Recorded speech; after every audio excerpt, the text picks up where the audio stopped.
Merci beaucoup. Vous ne le savez peut-être pas, mais je suis professeur à l'Éducation nationale. Professeur documentaliste plus précisément. Et vous ne le savez peut-être pas, mais j'avais hésité il y a quelques temps après les élections entre militer au PCF ou à République souveraine. Depuis, on peut dire qu'il s'est passé beaucoup de chemin, d'événements au niveau national, ainsi que des mobilisations pour faire un point sur les partis que je vous ai cités, ici République souveraine. Alors pourquoi pas le PCF ? Je pense que d'autres personnes s'occupent de ça bien mieux que moi en ce moment même, mais surtout qu'on ne réfléchit pas assez sur RS ainsi que les partis qui gravitent autour de la notion de souveraineté, en règle générale. Ma motivation de faire cette vidéo et d'entamer cette réflexion est venue petit à petit en interagissant avec des militants de République souveraine, ainsi qu'en constatant la communication catastrophique du parti, en règle générale, ainsi que de son président lors d'événements tels que la mort du jeune Naël ou sa manière de fustiger les bobos de gauche, pour tout et n'importe quoi. Cette réflexion se situe dans une situation politique où la gauche et la droite commencent à former de nouveaux blocs clairs après une période de confusion entre l'UMP, devenu LR, et le PS qui ont prouvé en l'espace de 10 ans que leurs politiques n'étaient pas si différentes les unes des autres, renforçant le Rassemblement national d'un côté et la France insoumise de l'autre. RS se situe dans une sorte d'entre-deux en essayant de mobiliser des électeurs sensibles aux thématiques souverainistes, mais finalement ce terme est trop confus dans son utilisation pour être clair quant au positionnement des souverainistes concernant des thématiques traditionnellement attachées à la gauche ainsi qu'à la droite. Pour ma part, je considère qu'en tant que militant, il faut savoir distinguer nos alliés objectifs des potentiels traîtres voire ennemis. Et s'il est évident qu'un militant RN ou Reconquête issu de génération identitaire est à combattre, j'ai l'impression qu'il est plus difficile de se prononcer quand il s'agit de militants souverainistes, tant certains peuvent avoir des discours très intéressants qui plongent ensuite dans le désastre quand il s'agit de thématiques dites sociétales ne concernant pas le souverainisme. Des profils rouge-brun qui tantôt vont préférer être rouges, d'autres fois plonger dans des prises de position catastrophiques pour un militant bien formé. Et c'est assez normal que des disparités subsistent, étant donné que tout dépend de nos sensibilités politiques, de notre milieu de vie, de l'éducation de nos parents, du métier que nous exerçons, de nos ressources économiques, etc. Bref, de nos conditions sociales et nos conditions matérielles d'existence.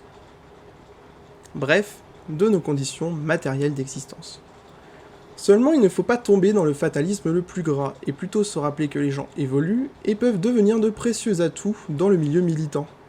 Après tout, j'ai moi-même été mascu et chrétienne il y a quelques années, et si vous voulez plus de détails à ce sujet, il y a d'abord l'interview de Paduring à ce sujet sur sa chaîne, et ensuite il y a aussi la discussion que j'ai faite avec Queer Chrétienne qui est sur ma chaîne, si vous voulez en savoir plus. Cette vidéo s'adresse ainsi aux camarades de ces partis qui ont tendance à partir dans des visions réactionnaires ou conservatrices tout en se proclamant marxistes. Il y aura plusieurs vidéos qui vont porter ma réflexion sur l'analyse du programme ainsi que la communication de République souveraine.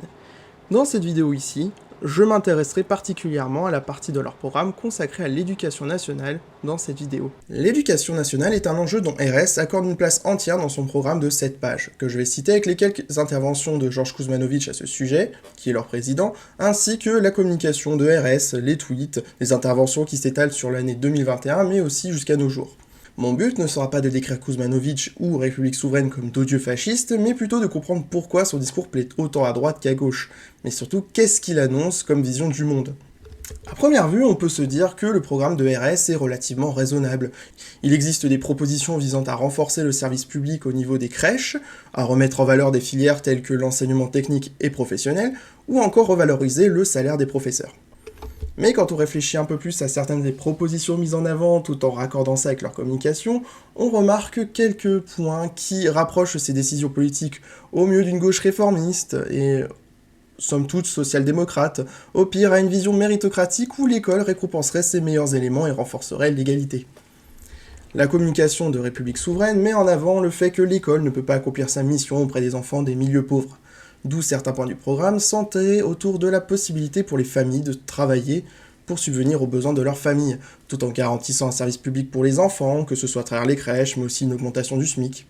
Un point soulevé très intéressant qui avait été mis en avant par John DeMilio, par exemple, dans Capitalisme et identité gay, en 1983.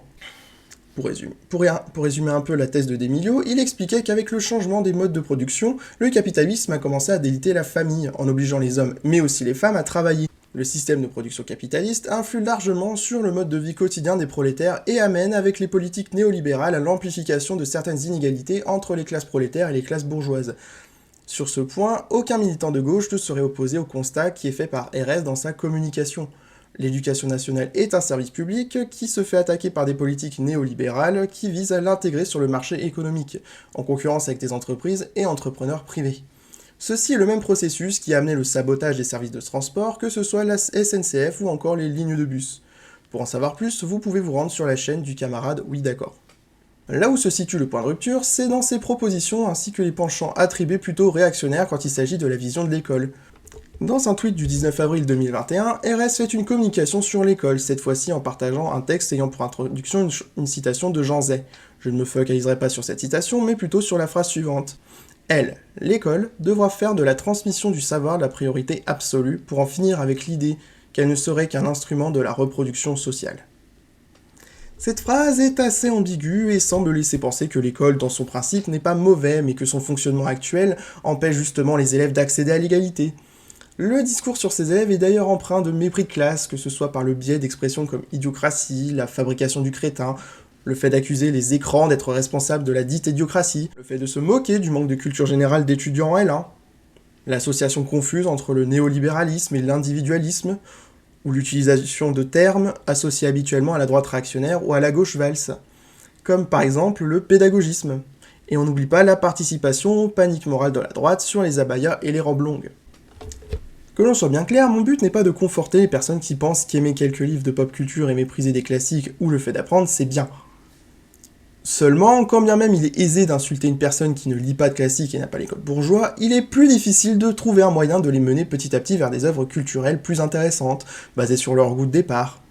Une sensibilisation qui ne se fait pas d'un coup et peut prendre du temps. Je me souviens par exemple de Wissam qui a lu Marx à 16 ans alors qu'il n'aimait pas lire avant, ou encore mon propre exemple où je ne lisais que des livres et regardais des films de pop culture avant de m'ouvrir vers des classiques sur les conseils de ma professeure documentaliste et mes professeurs à l'université. La formation des goûts culturels ne se construit pas d'un coup, et mieux se fait tout au long de sa vie. Il n'y a donc pas de sens à traiter des élèves comme des idiots étant donné leur capacité d'évolution. Vous vous en doutez, cette rhétorique présente dans le discours de RS et son président n'est pas novateur dans bien des aspects. La méritocratie est mise en avant, mais un discours alarmiste fait ressentir concernant l'école républicaine. Pour mieux comprendre ce qu'implique ce type de discours aujourd'hui, au regard des ambitions de RS, il me faut donc revenir à la source. Montrer que s'ils se clament comme la jonction entre De Gaulle et Jaurès, ils ne font que répéter un discours libéral et social-démocrate.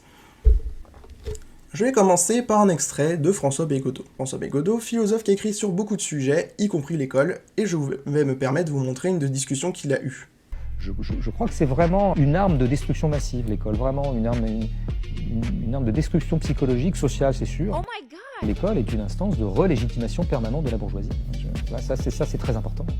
Et là, maintenant, les riches, ils ont beau jeu de dire « Ah non, mais pardon, mais j'ai eu une mention bien au bac. Hein. Donc, écoute vieux, toi, tu t'es arrêté en BEP. Problème. Non, mais ça a l'air tout con comme ça. Mais la bourgeoisie adore l'école. Ça, il faut le dire. La bourgeoisie adore l'école. Et c'est d'ailleurs une des raisons pour lesquelles les États qui sont quand même aux mains de la bourgeoisie, aux mains du capital, continuent à dépenser énormément d'argent pour l'école. Tous les gens de gauche qui pensent que l'école est un bastion de gauche dans le grand méchant capitalisme devraient quand même s'interroger sur la raison pour laquelle la classe dominante alloue tellement d'argent à une institution qui serait censée être une espèce de village résistant de l'intérieur. La bourgeoisie adore l'école. Elle a très envie qu'elle perdure. Elle veut qu'il y ait une école publique par ailleurs, parce que ça lui permet, elle, de mettre ses enfants dans l'école privée, et elle est très contente qu'il y ait une école publique pour garder les pauvres. Hein. On peut donc se poser la question pourquoi François Bégodeau ne voit pas d'un bon œil l'école républicaine, et on peut du coup essayer de chercher à la base en fait de ce qu'est l'école républicaine, quel est son objectif premier, et comment a-t-elle été créée. Et pour cela, un petit extrait de l'époque, pour vous montrer un peu l'origine de cette école républicaine. Il est à craindre que d'autres écoles ne se constituent, ouvertes aux fils d'ouvriers, de paysans, où l'on enseignera des principes, inspirés peut-être d'un idéal socialiste ou communiste, empruntés à des temps plus récents, par exemple à cette époque violente et sinistre comprise entre le 18 mars et le 24 mai 1871. Cet extrait, c'est celui d'un discours de Jules Ferry visant à mettre en place l'école républicaine. Dans ce contexte, l'école servait surtout à mettre fin à l'ère des révolutions. L'école de Jules Ferry, qui se voulait gratuite et laïque suite à un 19e siècle qui avait connu la Commune de Paris, aboutissant au massacre des communards par l'armée française en 1871. Elle avait pour but de continuer la séparation entre les classes en donnant aux pauvres une instruction qui ne remet pas en cause le système, mais cherche plutôt à le perpétuer. Une école pour le peuple et non une école du peuple, comme le voulaient les socialistes de l'époque ainsi que les communards de la Commune de Paris. Et en même temps, Jules Ferry utilisait des discours de morale et d'ordre pour essayer de rendre son école du diable acceptable aux yeux des autorités religieuses de l'époque. Ceci se traduit par la mise en place d'une pédagogie noire où l'enseignement est vu comme un apprentissage de l'obéissance et de la discipline. Seulement, les mouvements ouvriers considèrent avec défiance ces écoles qui sont proposées par l'État, au point que l'un de leurs représentants donne un discours en 1882 pour sa première intervention dans la Chambre. Mon vœu est donc simple. Je demande seulement, lorsque la commune aura pourvu à toutes ses obligations envers l'État, lorsqu'elle aura créé le nombre d'écoles publiques exigées par celui-ci, qu'elle ait encore le droit, à ses frais et sans sortir de la laïcité, d'instituer des écoles d'expérience où des programmes nouveaux, des méthodes nouvelles puissent être essayées, où des doctrines plus hardies puissent se produire. Remarquez d'ailleurs, messieurs, que sur ce point, la loi de 1882 et la loi complémentaire qui vous est soumise aujourd'hui ne sont pas explicites. J'ai consulté plusieurs de nos collègues, parmi les plus compétents. La plupart m'ont répondu qu'ils ignoraient si le droit des communes subsistait ou non. Quelques-uns m'ont dit « Oui, il subsiste, mais il est sous-entendu. Prenons garde, n'en parlons pas. N'avertissons pas les villes qu'elles peuvent faire concurrence à l'État. N'imitons pas le confesseur qui révèle les fautes aux pénitents. » Cette intervention a été faite par Jean Jaurès qui, avec d'autres militants de l'époque, voyait cette école de Ferry comme une école de la patrie et du coffre-fort, ce alors que les ouvriers et les divers syndicats se réunissaient pour organiser des écoles pour les ouvriers et les enfants d'ouvriers, et testaient des pédagogies nouvelles qui ne plaisaient pas aux conservateurs de l'époque car elles remettaient en cause la séparation naturelle des sexes par exemple. Il y a aussi une vision moins autoritaire du rapport entre l'enfant et le professeur, etc. Le but de ce cours exposé est de montrer que loin du mythe de l'école républicaine de Jules Ferry, la réalité montre plutôt une école de l'ordre où l'enfant est vu comme un sujet à discipliner, où les masses, pauvres, sont vues comme des sujets à séparer de la classe bourgeoise. Mais avec les guerres mondiales ainsi que les réformes amenées par le régime de Vichy, c'est au CNR qu'il revient en 1946 de revoir totalement sa politique publique avec le plan Langevin-Vallon, qui souhaitait une élévation de la nation. Il y a deux façons de concevoir l'enseignement démocratique. Il y a d'abord une façon individualiste. C'est poser que tout enfant, quelle que soit son origine sociale, doit pouvoir, s'il en a les mérites, arriver aux plus hautes situations. C'est en fait une conception qui reste individualiste en ce sens que, si les situations les plus belles sont données aux plus méritants, il n'y a pas, à tout prendre, une élévation sensible du niveau culturel pour la masse du pays. Aujourd'hui, nous envisageons la réforme démocratique de l'enseignement sous une forme beaucoup plus générale. Car même si c'est un enfant du peuple qui est passé au lycée, a pu accéder à l'enseignement supérieur, il entre dans une société qui n'est plus celle de ses origines. Il bénéficie de ses aptitudes intellectuelles et de son zèle au travail, mais en se déclassant. Je veux dire en se déclassant vers le haut. Il y a par conséquent une sorte d'écrémage progressif, continu, des classes populaires qui donnent leurs meilleurs sujets pour occuper les situations les plus élevées, les plus rémunératrices, ou seulement les plus propres à rendre fiers ceux qui les occupent. La conception démocratique de l'enseignement qui envisage une élévation totale de la nation, quelle que soit la situation occupée, ou plutôt quel que soit le travail et quelles que soient les fonctions qu'auront à accomplir tous les individus de la société, exige, elle, que selon ses aptitudes naturelles, chacun ait accès à la culture la plus élevée. Le but ici, et totalement conspué par les réactionnaires, était de permettre à la nation de s'élever culturellement, sans toutefois quitter un discours plutôt droitier sur les aptitudes naturelles. Cet état d'esprit amènera ainsi des réformes permettant, par exemple en 1963, l'accès à des milliers d'enfants au collège d'enseignement secondaire. Pourtant, les critiques ne cessent de fuser, notamment en accusant l'école de débiliser les enfants. Chose que République souveraine aime bien faire avec la République qui serait en pleine destruction, ainsi que l'école, ainsi que ses élèves qui seraient devenus débiles et totalement idiots et individualistes. Avec un tel discours réactionnaire et qui date mine de rien de presque 70 ans, on pourrait se poser la question, mais du coup, que propose République souveraine en fait ? Des uniformes, pas de pédagogisme, des professeurs à l'autorité affirmée et mieux payés, ainsi qu'une sélection d'entrée à l'université. Proposition numéro 22. Remettre l'autorité du professeur et la transmission du savoir au cœur de l'école. Afin de faire de l'école un véritable sanctuaire dévolu à la fabrication de la citoyenneté et à la transmission des savoirs, nous renforcerons la sécurité, restaurerons l'autorité du professeur, imposerons le port de l'uniforme, fourni par l'État et fabriqué en France, et déterminerons des programmes qui donneront des bases saines à tous sans verser dans le pédagogisme. Mesure numéro 25. Rétablir des universités d'excellence dont les étudiants seront sélectionnés et entretenus. Nous rétablirons des universités d'excellence et disposant des moyens humains et matériels suffisants auxquels seuls les étudiants capables d'y étudier pourront accéder. Sous réserve de leur assiduité et sauf revenus suffisants de la famille, les étudiants bénéficieront d'une allocation d'études d'un montant suffisant pour leur permettre d'étudier sans travailler par ailleurs. Autrement dit, un système méritocratique pour les plus démunis et qui ne change pas pour les personnes aisées.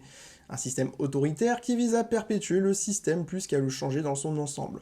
Bon, soyons honnêtes. RS a l'honnêteté de reconnaître que l'uniforme ne réglera pas tout, mais insiste sur le fait qu'il favorisera l'égalité entre les enfants. Cette affirmation est intéressante car elle semble prêter à l'uniforme un pouvoir incroyable où on laisse entendre que cacher sous le tapis des inégalités entre les classes parviendra à l'effacer dans le cadre scolaire, à effacer la manière dont le capital culturel de certaines familles influe sur la réussite de certains élèves.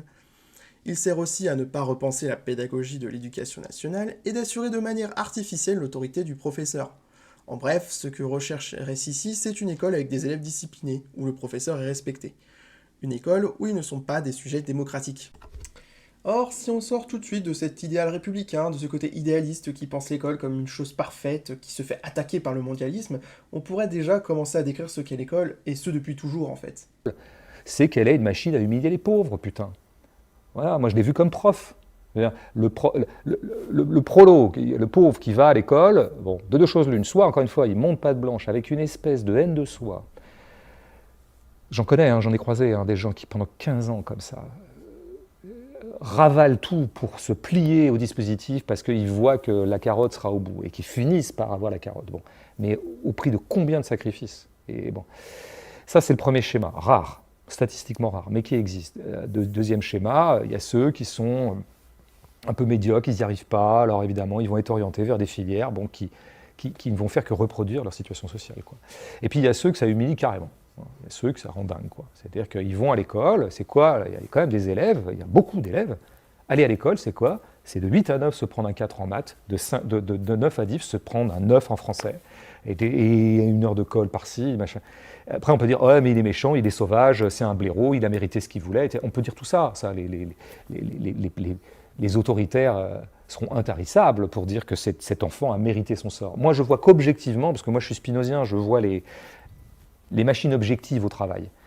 La machine objective au travail de cet élève, c'est qu'il s'en prend plein la gueule pendant toutes ses heures d'école. Voilà. Et il en contracte une humiliation. Et alors, soit de la violence, par une espèce de réaction, il se cabre, soit au contraire, alors une acceptation douloureuse et mutique. Ça, on n'en parle jamais de ces élèves-là, mais ils sont très nombreux. On n'en parle jamais parce qu'ils ne font pas de bruit. Mais qui viennent à l'école emmagasiner à vie le sentiment que décidément ils sont bien les médiocres qu'on a toujours prétendu qu'ils étaient. C'est un lieu de violence envers les élèves où s'exerce une reproduction sociale. Entendez par là, les élèves les plus doués n'étant pas les plus méritants, mais surtout ceux qui savent s'adapter au monopole des savoirs que représente l'éducation nationale. Et si on veut une réussite pour tous, eh bien l'État doit y mettre les moyens, comme engager plus d'AESH formés, afin de prendre en charge au mieux les élèves en situation de handicap, donner plus de temps aux élèves pour s'épanouir, comprendre ce que l'on attend d'eux. Et ça, c'est si tu tiens vraiment à garder ta vision méritocratique de l'école. Une école où finalement on reproduit la concurrence, où les meilleurs seront sélectionnés et les autres laissés sur le carreau. Point numéro 14 de la Charte de République souveraine. Les Français doivent avoir un accès égal à l'éducation. Celle-ci a pour but de former des citoyens et de promouvoir des talents utiles à la République par la poursuite de l'excellence du CAP au doctorat. Le principe de l'éducation doit être méritocratique, c'est-à-dire un outil de promotion sociale et non de reproduction d'une hiérarchie sociale non fondée sur l'utilité commune. Et surtout, un point dans le programme de République souveraine m'interpelle concernant la sélection d'entrée à l'université d'étudiants. Je pose la question comme ça, quelle est la différence avec Emmanuel Macron? Je rappelle qu'en 2017 avait été mis en place une loi concernant la sélection d'entrée à l'université afin de réguler le nombre de personnes pouvant y accéder, avec notamment une sélection d'entrée en master par exemple. Et personnellement, lorsque j'entends une proposition visant à empêcher certaines personnes d'accéder à l'université publique qui conditionnait les bourses, j'entends une proposition visant à faire des économies, tout en favorisant les enfants de la classe bourgeoise en défaveur des enfants de prolétaires, qui ne pourront pas se payer des études et des écoles. Et surtout, lorsqu'on a un peu d'expérience dans le syndicalisme étudiant, on se rend compte que cette proposition éclipse totalement les revendications des syndicats tels l'UNEF, le FSE ou Solidaire, qui se battent pour que les étudiants puissent étudier sans avoir à enchaîner les petits jobs pour payer les études. 14 heures, qu'est-ce que l'UNEF réclame pour les étudiants ? Nous réclamons déjà en premier lieu une réforme des bourses avec plus de 100 000 boursiers supplémentaires et également une revalorisation des bourses. Parce qu'aujourd'hui, la précarité étudiante est énorme. Elle a explosé. En 10 ans, c'est plus de 27%. Et sous ce quinquennat, c'est plus de 10%. Et cette augmentation des bourses, il faudrait qu'elle soit de combien ? Cette augmentation des bourses, il faudrait qu'elle soit de 100 € par mois et par échelon. Parce qu'aujourd'hui, le maximum qu'on puisse toucher avec les bourses, c'est 573 €. Vous réclamez également la mise en place d'un revenu étudiant qui reconnaîtrait un statut de travailleur pour les étudiants. À qui il serait versé et il serait de combien ? Alors, ce revenu étudiant, qu'on appelle aussi allocation d'autonomie, serait universel. C'est-à-dire que tous et toutes les étudiantes toucheraient quelque chose. Il serait calculé sur le seuil de pauvreté locale, parce que nous estimons qu'on n'a pas les mêmes besoins quand on étudie à Amiens que quand on étudie à Paris. En fait, je décèle une grande contradiction dans la manière dont RS conçoit les rapports de classe ainsi que la République. D'un côté, il proclame vouloir combattre les mesures néolibérales du gouvernement ainsi que la fraude fiscale ou l'entrisme des intérêts privés au sein de l'État, mais de l'autre, ils maintiennent un vieux système scolaire où seuls les enfants de la classe bourgeoise peuvent avoir accès à de hautes études et aux postes les plus avantageux. Ils souhaitent une école qui permette d'apprendre aux élèves de la citoyenneté, quoi que cela veuille dire dans ce contexte, des personnes capables de prendre des décisions au niveau local et national, mais refusent de les penser comme des sujets compétents, conscients de leurs propres besoins et doués de droits démocratiques. En somme, on se retrouve avec du Macron, mais en plus nationaliste. Le libéralisme n'est gênant qu'à partir du moment où il est mondialisé. Et c'est en cela que la remarque de Bégodeau prend sens en fait, étant donné que l'école n'est pas faite actuellement pour être un outil d'émancipation. Elle est faite surtout pour être un outil permettant de séparer les bourgeois des prolétaires. L'implicite de ce discours-là serait qu'il y a eu un moment pas mal de l'école, où elle était émancipatrice, elle faisait passer des gens. Bon, ce moment, factuellement, n'a pas eu lieu. Et quand il a émancipé les gens de leur classe, ça a été pour des raisons macro-industrielles, pour des raisons de demande économique, qui ont profité, c'est vrai, à pas mal de prolos des 30 glorieuses, comme par exemple mes parents. C'est ça aussi que j'ai pas dit sur les transclasses, c'est que parfois on les présente comme des petits miracles, et deuxièmement comme un parcours enviable. Bon, je suis pas sûr qu'il soit tout le temps enviable de passer de prolo à Sciences Po. Il n'y a pas eu un âge d'or de l'école. L'école a toujours fait monter qui elle voulait faire monter, qui elle avait besoin de faire monter pour des raisons économiques, industrielles, capitalistiques. Donc arrêtons la fable. Comme le disait Bégodeau, les fois où il y a eu un déclassement positif pour certaines classes prolétaires, c'était les moments où l'économie avait le plus besoin de personnes formées sur le sujet. Ce n'étaient pas des moments où l'école a pu être une sorte de lieu d'émancipation. C'est pourquoi ma proposition est de changer l'école pour qu'elle devienne un lieu non pas de transmission des savoirs, mais plutôt de partage des savoirs et d'épanouissement pour l'enfant, mais aussi pour les adultes.